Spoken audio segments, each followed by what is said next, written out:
Welcome to the inaugural episode of See Art, Be Art, AppreciaART. And I have two very esteemed guests with me. Hello, hi there. I am Chris Rodriguez. Nice to meet you. I am an artist, a practicing artist currently. And I love to spread my knowledge of the arts throughout the world. Excellent.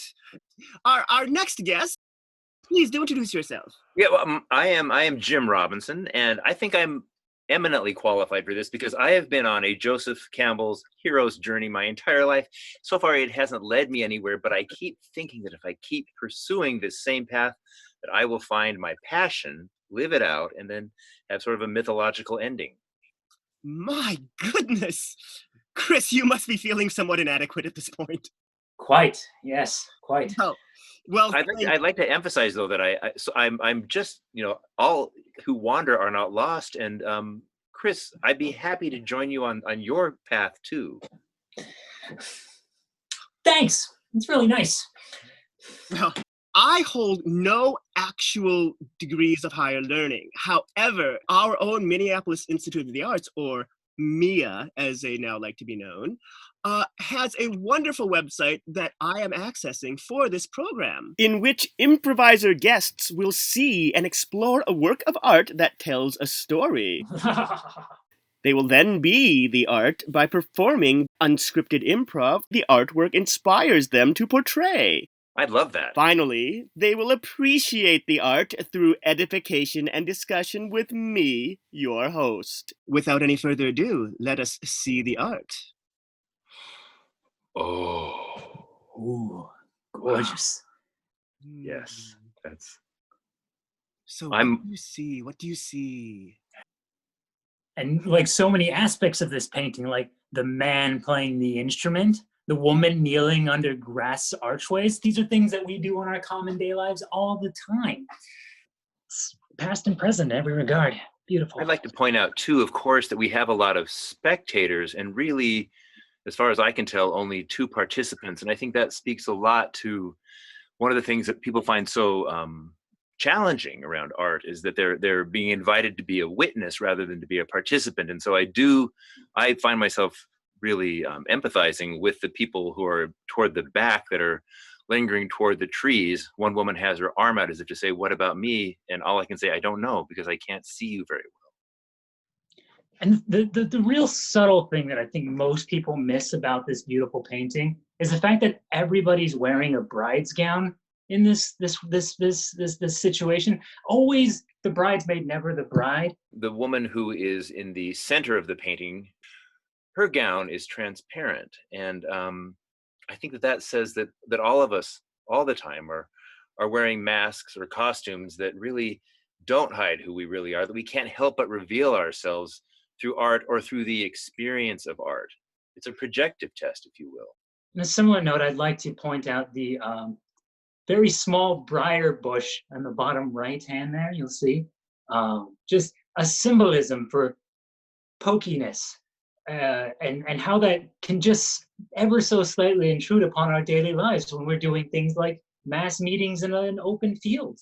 But if you also look at the two trees which have grown together in a way that suggests both topiary and bonsai, and the fact that the woman in the middle is breaking through it seems to me to say that the natural world has been so completely subverted to our will that as human beings, we both create this, but we've got to break through it at the same time. It's obvious. I mean, I don't mean to go on about the obvious, but that's right.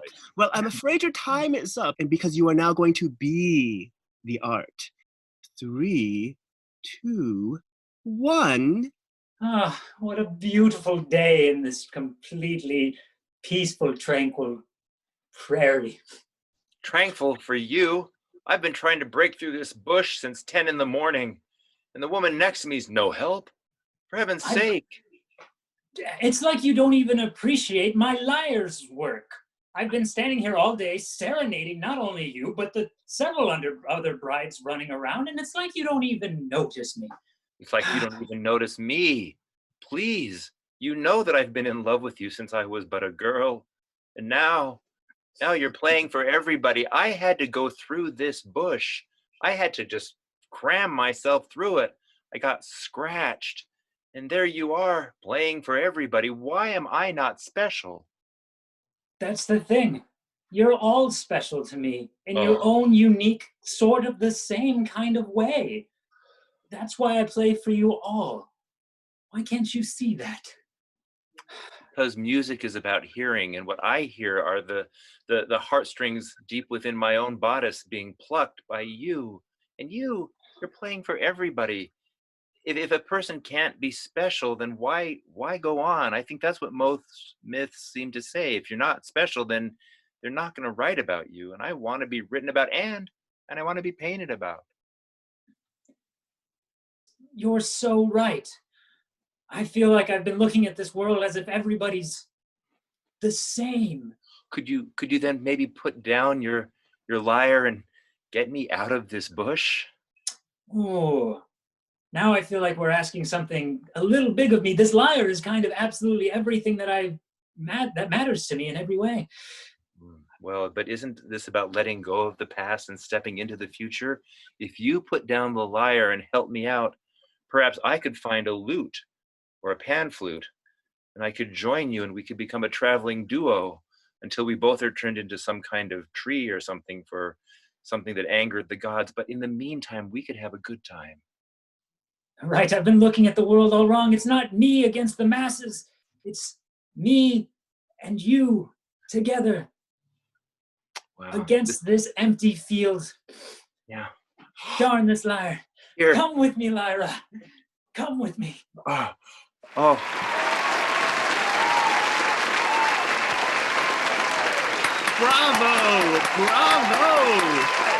Thank you both. And you were even correct in one detail. It was a lyre.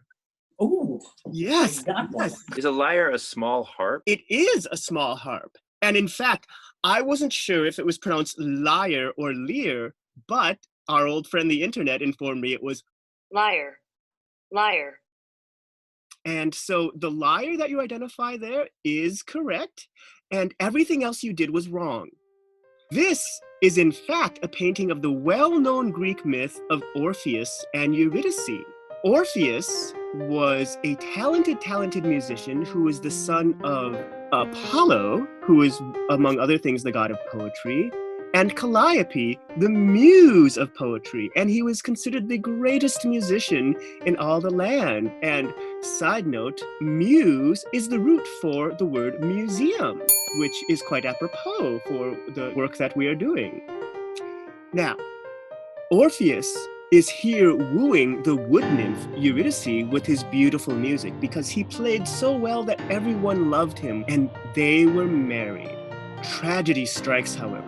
Just after they are wed, Eurydice is bitten by a snake, and she dies, and she is taken to the underworld. And Orpheus, whose name, by the way, is so identified with music and performance that many theaters are named Orpheum, like the one we have here in downtown Minneapolis. Orpheus was so heartbroken that he traveled to the underworld to plead with the return of his beloved bride. He played his music for the god of the underworld, Hades, who was so moved by the music that he permitted Orpheus to take his bride back with him with one warning. Orpheus was not to look back at his bride Eurydice until he reached the surface of the earth again. And so they climbed from the underworld up to the main world, a very arduous journey. And Eurydice always remained a few steps behind Orpheus. And they were getting closer and closer to the surface. What do you suppose happened? He looked back. Yes, that's right. And then what do you suppose happened? She went back to live with Hades forever. Yes! That is true. Can I ask a question? Yes. Isn't this sort of like Lot's wife as well? She was told not to look back at the burning city and she turned into a pillar. What is the whole thing? There's a lot in mythology about not looking back, having faith, and then when you do, something really rotten happens to you. Yes, I think you are onto something. There's the story of Pandora's box, which similarly, she is warned not to do something, and yet she does. And so I think there is a lesson there about temptation as well. Everybody, of course, knows Carly Simon, right? On her 1983 album, Hello, Big Man, she has a song called Orpheus that she wrote. And it's a folk tune that describes the story of Orpheus. Let me tell you a little bit about the painting. It's called Orpheus and Eurydice, and it's painted by a French painter named Maurice Denis. Maurice Denis, not Dennis. That's a name of some significance to you, James. It is, in fact. Our yes. show has a theme song that was composed by Denis Curley. Wait. Yes. Maurice Denis was a part of a movement of French painters called the Symbolists. They opted for representations of the world that were more symbolic than naturalistic. So if we look at the painting again, you'll notice that the colors, they're a little bit heightened. And so this is a representation of the symbol of this story rather than actually what the world might have looked like at the time. And instead, they used colors of their own choosing, as well as curving lines, flat forms, and unusual compositions to transform the real world into some personal symbolic statement. Bringing up the Carly Simon song is quite apropos because Maurice Denis wanted to bring musical qualities into his artwork. The women surrounding Eurydice in the hedge, they're all evenly spaced as if in a rhythm.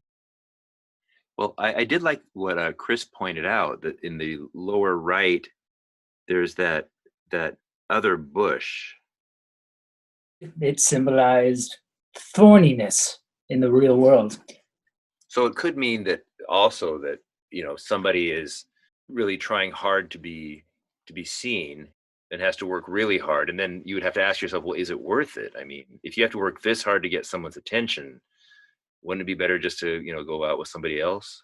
I think you're giving some very good dating advice. Well, you should never run for the bus. But think about it. If Orpheus hadn't, made such a big deal about it and kind of like let happen what happened, it probably would have been, it would have been less interesting, and Carly Simon would have never written that really beautiful song, but they probably both could have gone on to other relationships that maybe were less drama-filled, more fulfilling ultimately. As a way to wrap things up, one of the things that the Minneapolis Institute of Art's website provides for many of these works is study questions. And so I would like to leave this discussion with perhaps some thought-provoking question of our own. It's under a section titled Think, so we'll have to do some thinking. Denis believed that color, line, and form had musical qualities and could convey a sense of rhythm and harmony. He used these principles when he painted Orpheus and Eurydice. What kinds of music do you suppose inspired Denis when he made this painting? And sadly, I don't think Carly Simon was recording at the time of the painting. Yeah, that's true. Hard rock. Wow. I agree with Chris. This just screams almost heavy metal, And you have been fine guests. Would you like to say just a word in farewell? I'm brilliant. That's it. I try. Well, thank you both so much, and hopefully that people will be joining us again for further episodes of See Art, Be Art, AppreciaART, and we might even see Chris or James again.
Uh,